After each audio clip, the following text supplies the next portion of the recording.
But I remember this boy one day, he completely threw me in the classroom. They were 9 years old, and Mhm. I was tidying papers or something, and he said, "Sometimes I wonder why I'm here." So I said, Mhm. "Well, you're here because all children have to go to school between this age and that." He said, "No, no, no, on Earth." So I said, "Right." I said, "Sometimes I wonder the same question." Hello, everyone. Welcome to the Infinite Abilities Podcast. I am your host, Nick Yerhart, and we are here to encourage each other to find our own unique abilities. Let's go. My guest today is Gail, and she is incredible, and I can't wait for you to hear her story and hear what she does. This is going to be great. So, Gail, can you tell us a little bit about yourself and how you like to spend your time? Yes, hello, Nick. Hello, everyone. I am a teacher, and I started teaching, believe it or not, in 1974. And the world has changed considerably since then. And Oh yeah. now I stopped teaching in schools, even though I spent a year in America. So I feel as though I know you. um, and I was teaching in Boulder, in Colorado, in a little private school there. During the pandemic, I realized that I couldn't get to my favorite place, which is the seaside. And so Mhm. at the end of the pandemic, and also I couldn't get to my sister, at the end of the pandemic, I decided to move house because by then I was working entirely online with children, Mhm. and which I still do.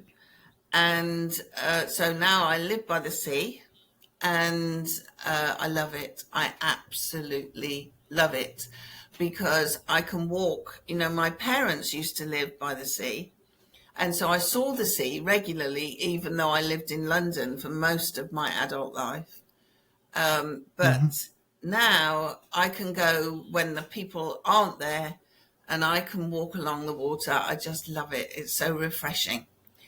My whole life has been about finding reality, if you like. Sounds very new age, but Mhm. it's not. There are so many conflicting views that we're introduced to as children and as in our lives.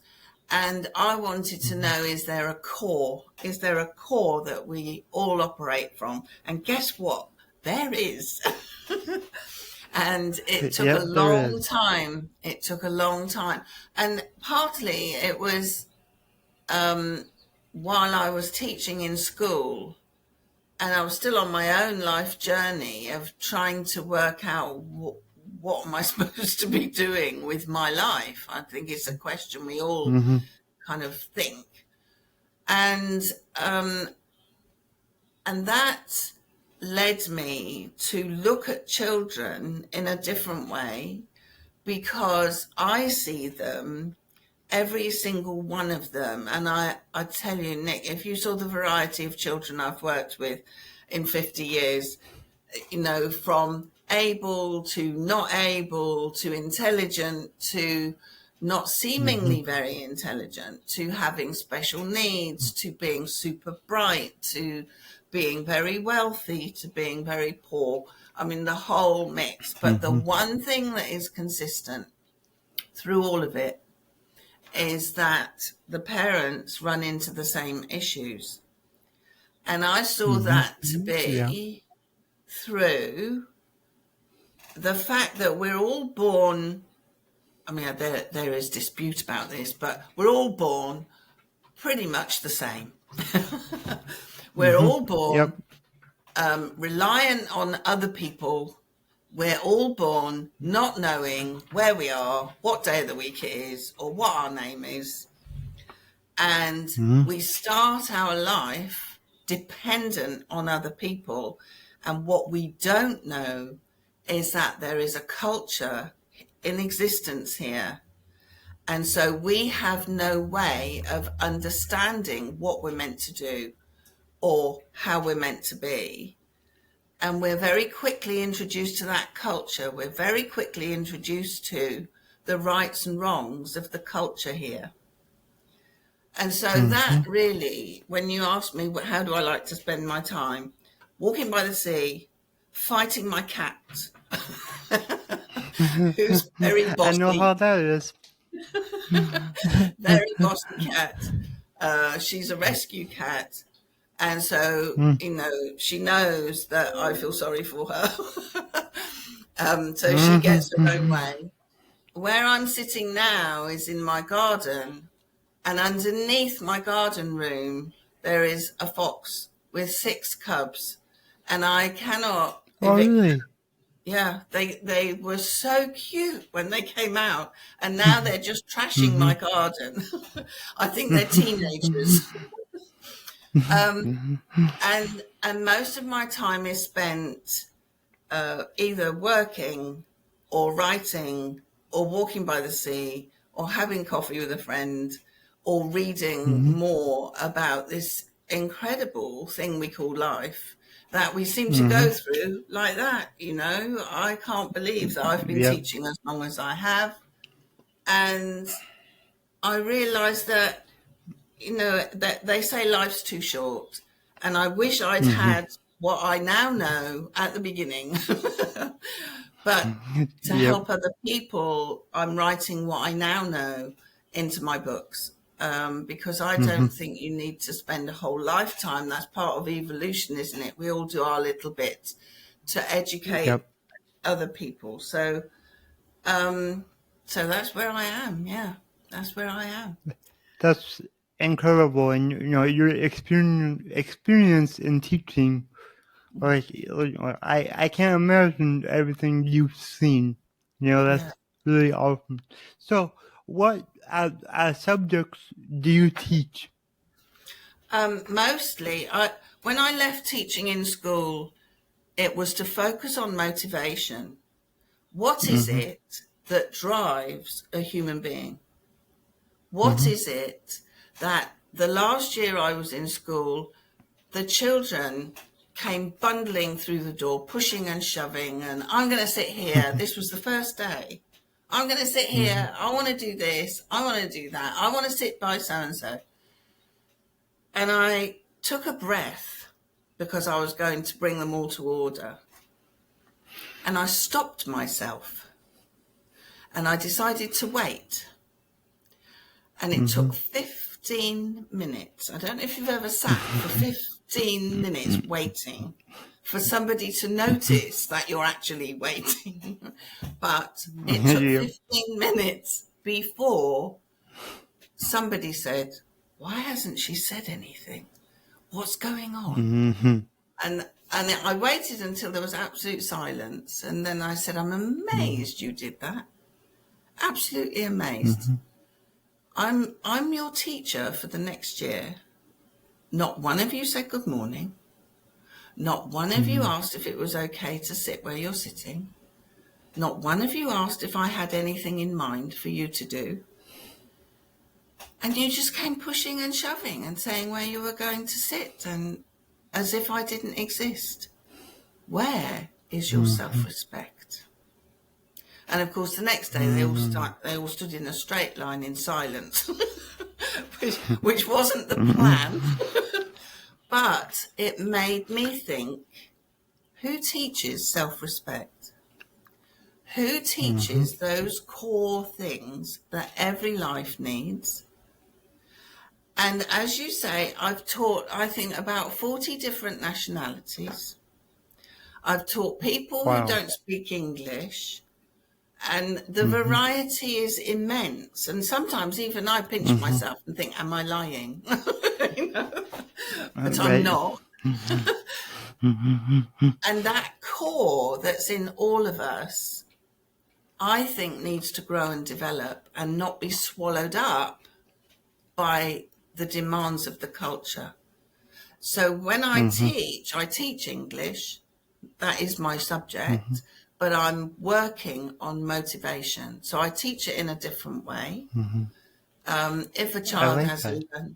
a learning block with anything, then, but if your comprehension isn't there, you can't understand any subject. So I Yep. teach the children about how their brain works, but in a very simple, accessible way. And I can give you an example from just this morning. Yeah, that would be awesome. A child I was talking to this morning, I think he's 10, pretty sure he's 10 now. And I asked him how he was, because it's a holiday, a school holiday, and his mum asked for a lesson this morning. And I don't normally work, but I thought, well, it's continuity for him. He has dyslexia, and he feels that he's no good at English, but he's great at maths, which often happens. And I asked him how his week was going, and he said, oh, it's really good. I did 4 hours gaming yesterday. And I said, oh, and how are you today? Have you slowed down yet? And he said, yeah, I'm fine. So I said, but you know how screens affect your brain? And he said, no. So I said, do you know that Steve Jobs wouldn't let his own children have screens? And there is now children, I've got children, when I teach them my brain lesson, they actually, and this little boy, they actually decide for themselves to put their screens away when they're studying. And I have seen That's children's brain. amazing. I'll tell you, Nick, what's happening to children's brains, because they're developing and growing, it's actually changing the way the brain is working. And I knew when this little boy this morning, oh, I'm fine. So I asked him to read to me. And he missed words out. He didn't take any notice of the periods, full stops, we call them. He glossed over the words that were a bit longer that he should have broken down. And I said to him, do you see what's happened now? This is not your best reading. And he giggled. And I said, that is because your brain is racing because of the screen time you had yesterday. And then I said to him, when you go for a run, and if you're running for a long time, you get out of breath and your blood pressure goes up. And every person in the world has blood pressure. And it has to be between one number and another number. And as long as it's there, you're okay. And when you do a lot of exercise, it goes up. And when you're resting, it comes down. And that's perfectly natural. And I said, you know about your temperature. If you're sick, your temperature goes up often. And when you're better, your temperature comes down. And there's a certain limit of where your temperature should be. So he understood all that. And I said, well, when you play on video games, your brain speeds up. And if you don't know how to slow it down again, you won't want to study, and your brain will go, oh, I don't want to do this. And, exactly. And he got that. And I explained to him 2 years ago, I was teaching a boy with dyslexia, and I explained it to him because he had, school entrance exams to sit.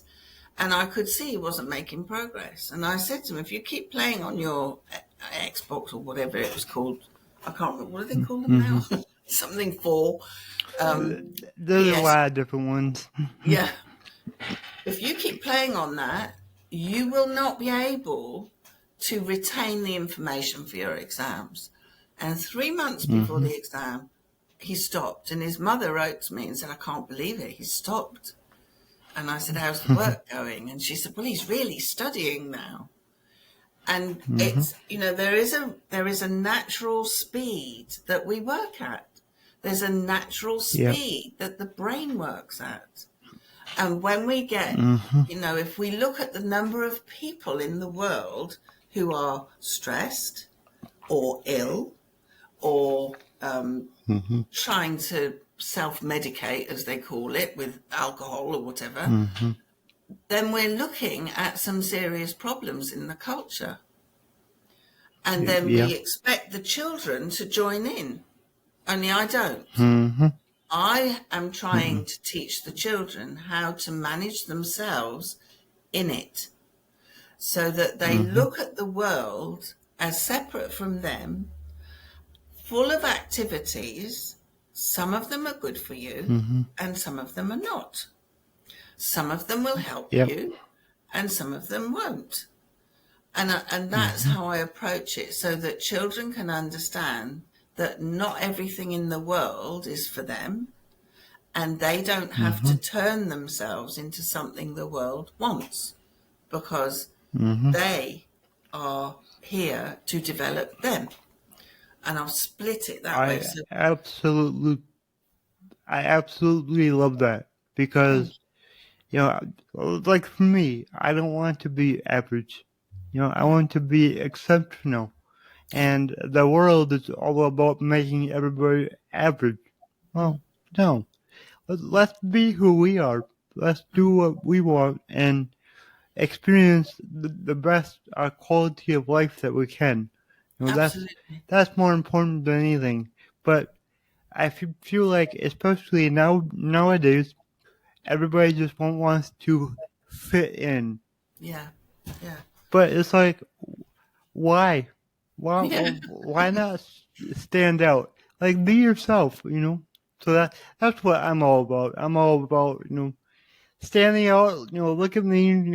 Because I learned, about a year and a half ago to not care about what others think, to do what I want to do, because what I'm doing is helping people. So, mm, but like, as far as like not caring about what others think, that goes along with like, me going out in public. I mm, have cerebral palsy. mm, I walk different, so people stare, and I used to get so down on myself, wondering what people are thinking about me. yeah, Once I figured out how to not care about that, yeah. my whole life improved because then I could be my true self. Yes. You Well, know. the cerebral palsy, that's something that hmm happens at birth, isn't it? Is it Yep. something that It's either happens? yep. Before, during, or shortly after birth. So, like for me, it happened during birth. Like I was born dead. I didn't have a heartbeat. I wasn't breathing. Wow. So that's how I ended up with it. Just Wow. from brain damage due to lack of oxygen. Yep. Yes. Yeah. Well, I had a class once. I have taught children with cerebral palsy, and Mhm. I had a class once with 3 children in it, 2 girls and a boy. All of them were very different. They all had cerebral Yep. palsy. The 2 girls were Mhm. mostly in wheelchair because they couldn't walk, but the Mhm. boy would walk. And as you say, Mhm. it's not an what would be considered an average walk. But Yep. I remember this boy one day. He completely threw me in the classroom. He was 9. They were 9 years old, and Mhm. I was tidying papers or something, and he said, "Sometimes I wonder why I'm here." So I said, Mhm. "Well, you're here because all children have to go to school between this age and that." And he said, "No, no, no, on Earth." So I said, "Right." I said, "Sometimes I wonder the same question." And Mhm. the thing is, the body part Mhm. is what do you call it's I can't think of the word now. It's expendable. It finishes, we leave it behind Yep. at some point. But it's Yep. great for the journey while we're on Earth. That's how I see it. Mhm. And Mhm. Me I too. think it would be a complete waste if whatever creates human life, and you can call it whatever you want to call it, nature, God, some people call it, whatever you want to call it. I cannot believe that there isn't some kind of intelligence somewhere that can create over 8 billion things, all unique and all the same. Mm-hmm. Do you know what I mean? Exactly. It's mind-blowing. And I It used is. to It's just remarkable. It is. And I used to say to the children, I want you to look out of the window and tell me how many blades of grass you think there are on the planet. And you'd see their little brains kind of going, oh my goodness, Yep. And Yep. I say each one of those blades of grass is trying its best to be the best blade of grass it can be. And I want you to be the same. Yeah.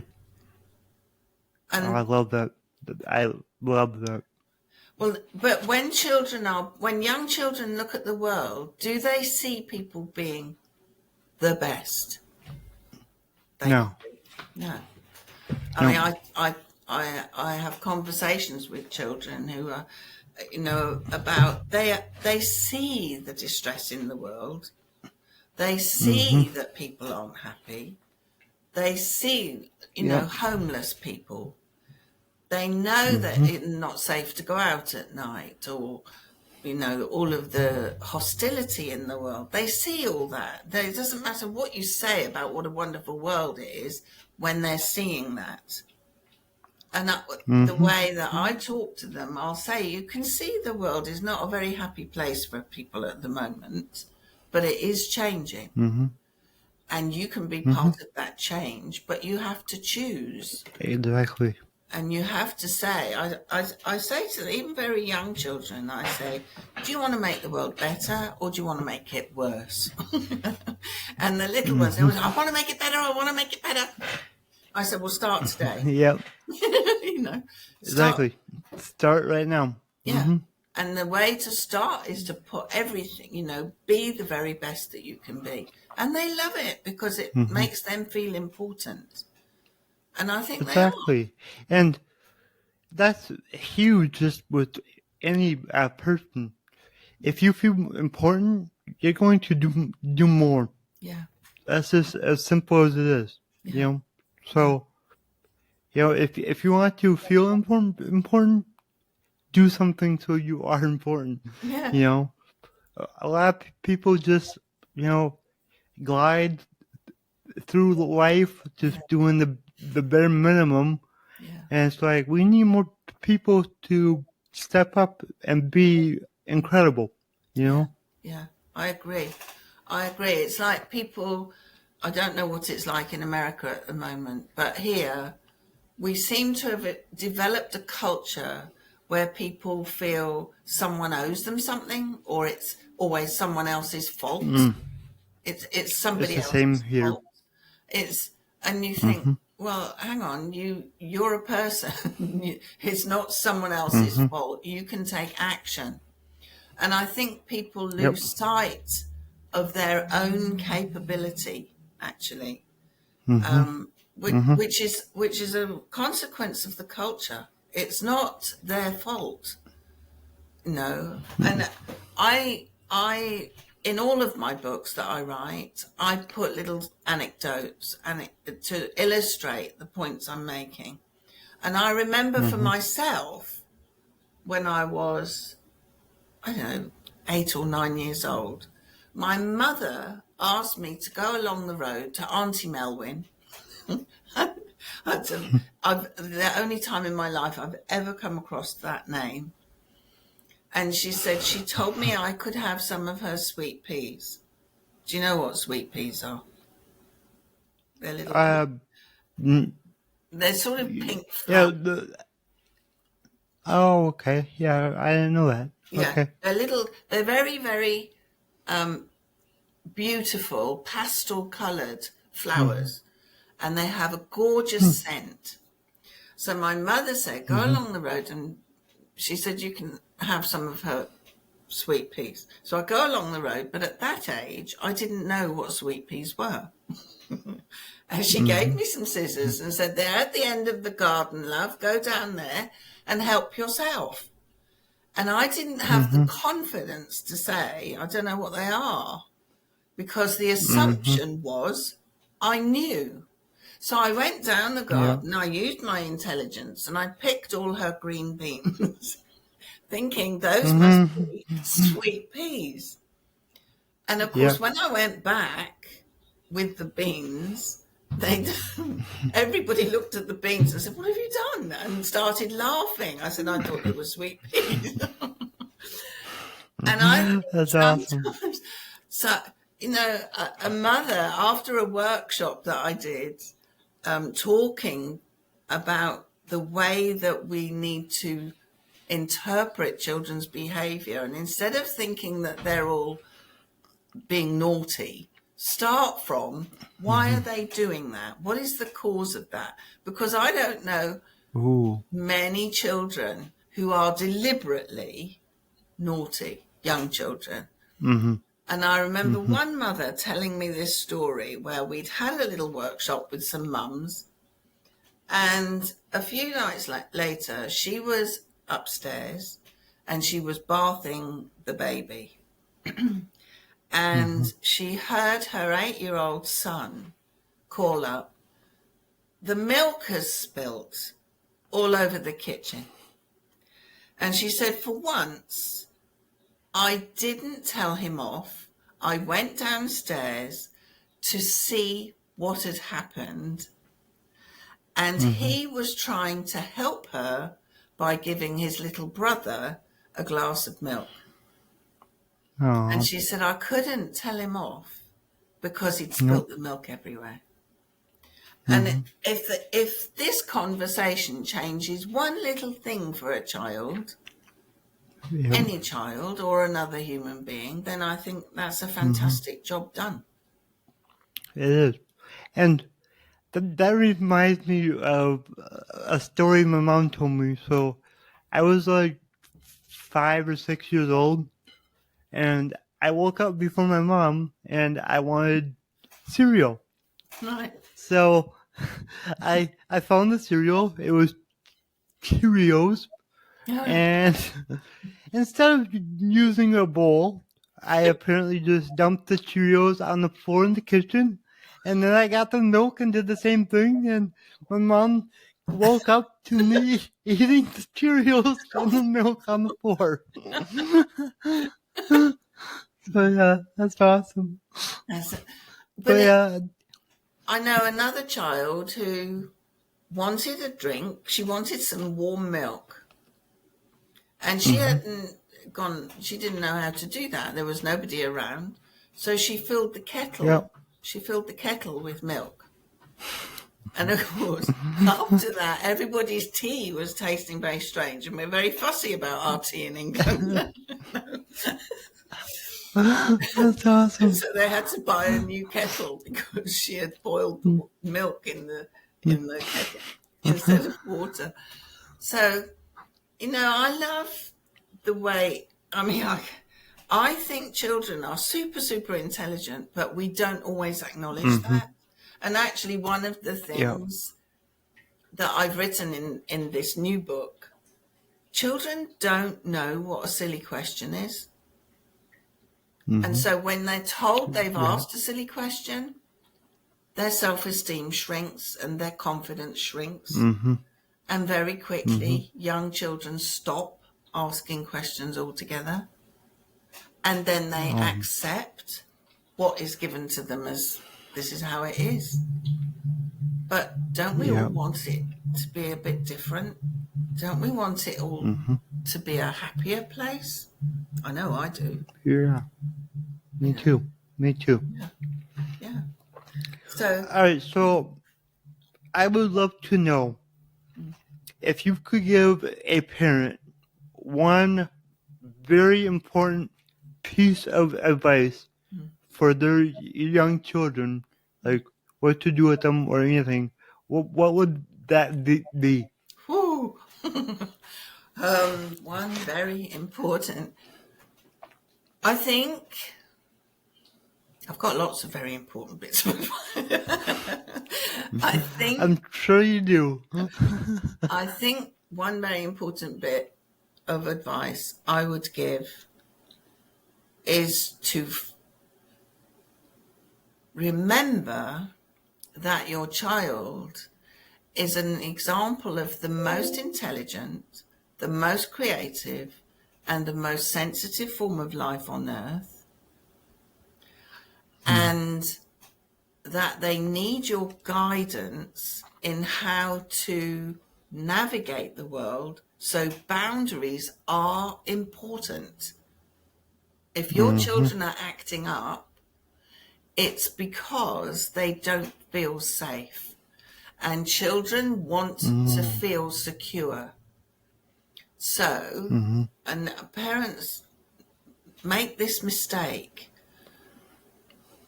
So, for a child to feel secure, they need to know where the boundaries are. They need to know that you are in charge and that they are completely safe with you to make mistakes, to ask questions, and they're not going to be called silly ones, to be on their side going into this great big conflicting world or contradictory world. And so if you can stand alongside your child and be that mentor in a way, as well as parent, I think you will see joy. You will see joy at some point along the way. And, you know, when the children are being a bit of a nightmare, I say to them, you're being a bit of a nightmare, and I'll get irritated. Is that what you want? And they always say, oh, no, I don't want to irritate you. I said, well, can you get control of that nightmare then? It's making the point in a light-hearted way so that the child can control their own behaviour. Because it's not a free-for-all. We know that. We're all supposed to get along. Yeah. So, you know. Yep, exactly. So that would... that was a great bit of advice. Thank you so much. Thank you. So, what does my slogan, "Your abilities are infinite," mean to you? Wow. Well, I totally agree. I know, right? Because I totally agree, because if you can go deep in yourself and appreciate what you are as a human, that you are a generator, you are an innovator, you are an initiator, and there are plenty of things that need to happen here. And if you can come up with any solutions, you know, we're problem solvers. I think that it is infinite. There's, you know, if there's 8 billion people, there must be an infinite selection of ideas, of thoughts, but always try to get your brain to work for you, not be subject to the next thing that comes along that grabs your brain's attention. Always make your brain work for you. That's incredible. Thank you so much. Thank you. So, how many books do you have out right now? 3. And 3. Okay. Can you share the names of all of them? The first one is called A Short and Simple Book for the Wise, WHY. Ooh. And that was written, it's very small. That was written as a letter to my head teacher when I told him I was leaving teaching in schools. And he asked me what it was that I did differently, because he saw a difference in the children. And I thought about it for several months and then wrote to him. And because I realised I didn't do anything different. I taught children to read and I taught children, you know, math. But I thought the difference actually is how I think about children. I don't see them to be empty. I don't see them to be unintelligent. I don't see that there's something wild that I have to train. Yep. And so I wrote the messages that I give the children. It is a very short and simple book. And then the next one, after I'd been working in people's homes for about 10 years, the title came into my head first, and I'm actually going to re-edit it with a new title. It's called 100 Things to Learn Before You're 10. And this is because I would go to, people were paying me themselves. I wasn't employed by anyone. I was working privately. And I would go and work with their child. And I always say to people, I'm not a tutor. I specialize in motivating children. So if your child isn't performing at school or isn't happy or can't control their behavior, that's where I come in. And I've been extremely busy. But I would sit by a child sometimes and think, what needs to be said to this child so that they engage? Because if you're sitting with a child who won't speak to his parents and he won't speak to anybody and he doesn't want to work and he doesn't want to go to school, it's no good telling him off, because that's not going to motivate him. And what happened was some amazing insights and lessons that, as I said, make your brain work for you. I'd sit by a child and I'd think, what do I need to say? And I'd wait. And I put all the lessons in 100 things so that parents can say those things. Because there isn't time at school, and it's a bit of a lottery whether your child will ever. They're very simple things, and when you read them, you'll think, gosh, I know that. And as one person said to me recently, I read your book and I know it is fantastic. I know it, but you said it. And it's almost as though you get permission to say what you know, because we don't follow our instinct. It's not a world that's set up for us to follow our instinct. If we followed our instinct, we'd all run away screaming. Ain't that the truth? So this one has got my favourite lesson of all, which is the 2 lives. When a child wouldn't work one day, and he said to me, "What's the point?" And I said, "You think you've got one life, don't you?" And I said, "You're born at 0," and I drew a line on a piece of paper and put 100. And then I went along, splitting it up into tens. And I said, "You're here at the beginning of your life, and you think you've got one life, but you've actually got 2. And the first life is your natural life, which is the same for every single human being on the planet, no matter what they look like, no matter what size they are, no matter what their skin is like, no matter if I jump on your foot, it will hurt. If you jump on my foot, it will hurt. And that is your natural life.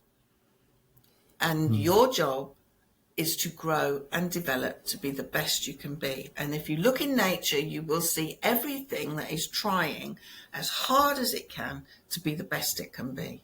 That's what nature wants. I said, your other life is your world life, and that is different for every single human being. It depends when you're born in history.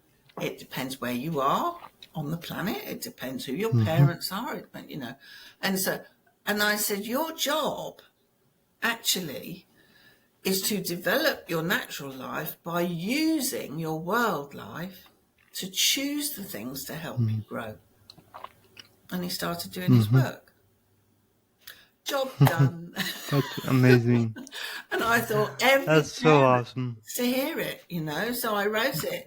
Yeah. And other lessons about habits and how they grow, about the brain and how to talk to a child about the brain, and it's all in there.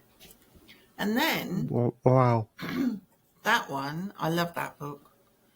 I remember. Can I tell another story?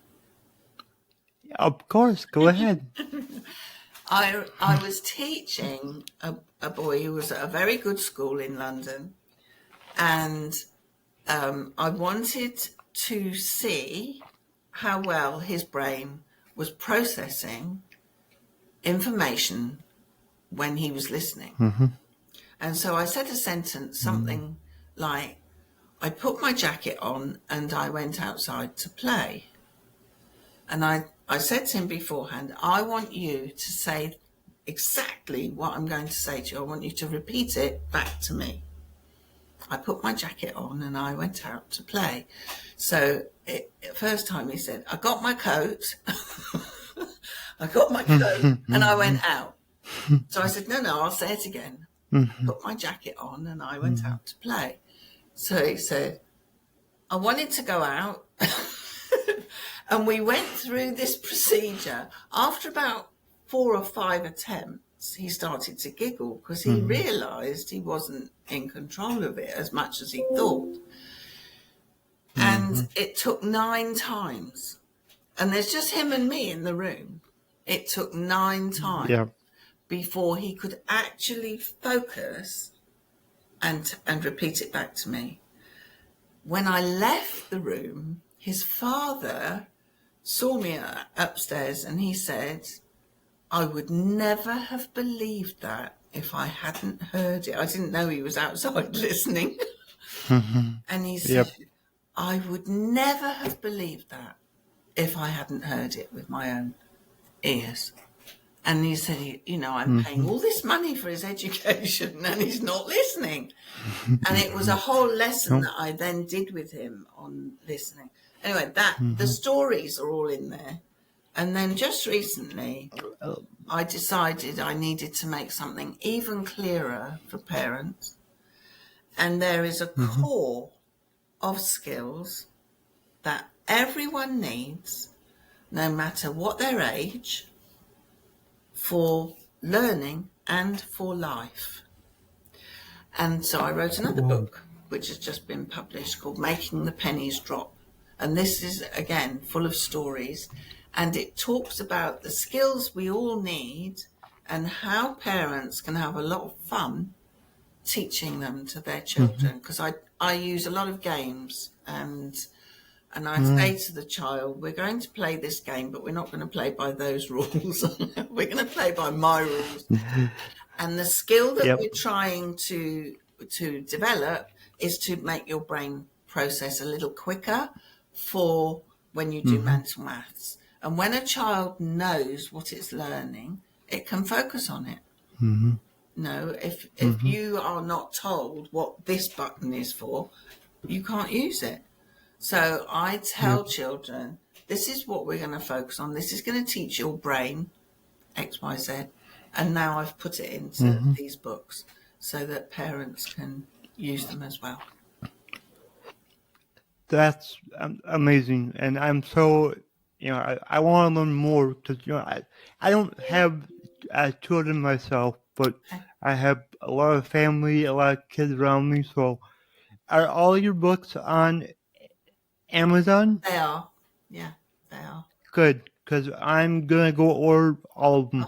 Oh, bless you. Because I want all of them. And, I know, once I read them, I can share them with people that I love. Yeah. So that's awesome. So thank you. Yeah, thank you too. Thank you for writing them. I mean, it takes a lot to write a book. So thank you. Well, this one I've just written is my favourite at the moment because it's got big writing. And it's parents are picking it up and saying, oh, it's such an easy read. And I think the world is making us all so and stressed that we need an easy read. And that's why I'm going to go back and simplify, because the writing's smaller in here. I didn't have any professional help. The contents is good, but I'm going to simplify it a little and make it easier to read. But, it will be basically have the same content. But I think it is so important to get to the core and to be as much what we were designed to be, and not, we inherited the culture, we inherited the world, but that doesn't mean we have to keep it the way it is. And I'm so encouraged, by you doing what you're doing, because I'm so encouraged to see young people like Prince William with the Earthshot Prize. I don't know if you've heard of that. I love it. The Earthshot Prize, every year, you know Prince William. You've heard of Prince William here. Yep. He's our drop dead gorgeous prince. He has his sort of thing is the Earthshot Prize, and what he does, small companies can put themselves forward or can be nominated if they are doing something to help the planet. And they will be, the winners are awarded £1 million to scale their business. And so That's awesome. It's only been going for 2 years, but it is fabulous because there's a company that are growing, coral reefs. They're doing something to help the coral reefs, to restore the coral reefs. And my memory's going for things, but you can look them up, the Earthshot Prize. It is so fascinating. Okay. And there's young people all around the planet doing such wonderful things, but it's all overshadowed by, the negativity. But that's what encourages me to keep going, to help young people and say, you're doing a fantastic job. And I think you're doing a fantastic job. Because, thank you. People look at you, like you say, they look at you different. Why don't they look at me different? I'm different from everybody else as well. Exactly. So it's tough. The judgment, the criticism, the comparison, all of these things don't belong with human beings, really. They're negative things. And we're more than a brain. We're more than a brain. We're a soul. We're a spirit. We're and it all needs developing. So, yeah. Exactly. Yeah. Exactly. Well, this has been an incredible time. Thank you so much for coming on the show. Thank you. I really enjoyed it. And if you have any questions from my books, if you have any questions or you want to talk about any of them, just drop me a line and we'll have a chat. Awesome. And where can people reach out to you if they want to? I have a website, and it is www.lessonsalive.com. Awesome. And I will put the links to your books and your website in the show notes so everybody can find you. Thank you very much, Nick. It's been lovely. I'm so pleased I met you. If you enjoyed this show, please go ahead and share it on your Instagram story and tag me in the Nick Yerhart. Also, go ahead and share it anywhere else that you see fit, because the only way that I can grow this is by you guys sharing it. I don't sell anything on here. I don't have any sponsors, so let's just get it out there by word of mouth and help more people. Alright, everyone, remember, your abilities are infinite.